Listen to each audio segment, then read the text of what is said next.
आज शेवटचा दिवस, त्यामुळे मी मस्तपैकी तयार होऊन आलेली साडी वगैरे घालून. आज आमची होती परीक्षा, म्हणजे आम्हाला 2-3 पेपर सोडवायचे होते, ते देखील आमच्या मोबाईलमध्ये. मग काय, सर लोक आले जे अमरावतीवरून आले होते. आमची एक्झाम सुरू झाली. खरं तर याआधी मी कधीच ऑनलाईन एक्झाम दिली नाही, त्यामुळे थोडीशी भीती पण होती आणि आपण ऑनलाईन परीक्षा देतो याचा अनुभव देखील मिळणार होता. तर इथे एक्झाम सुरू झाली. जे मॅमनी शिकवलं होतं आम्हाला 8 दिवसात, त्यासोबतच सरांनी जे सांगितलं होतं तेच एक्झाम मध्ये आलं, त्यामुळे पेपर आम्हाला एकदम सोपी वाटला. पेपर सोडवल्यानंतर आमचं होतं प्रॅक्टिकल.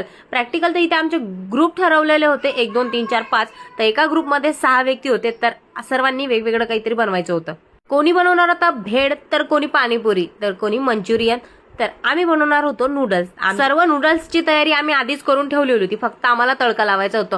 तर इथे बाकीचे जे मेंबर्स होते ते सर्व त्यांची डिश बनवल्यानंतर सर्वात शेवटी आम्ही या कढईमध्ये आमचे नूडल्स बनवले. खरंच खूप छान झाले होते. शेवटचा दिवस होता, त्यामुळे जरासं मूड पण ऑफ होतं, कारण की यानंतर हे सर्व फ्रेंड आम्हाला कधीच भेटणार नाहीत आणि आमच्या सर्व क्लासमधले सर्वच विद्यार्थी खरंच खूप चांगले होते. मग सर्वांनी फोटो वगैरे काढले, व्हिडिओ पण घेतले. तर असा होता माझा आजचा दिवस. ब्लॉग आवडला असेल तर लाईक फॉलो नक्की करा. भेटूया पुढच्या ब्लॉगमध्ये.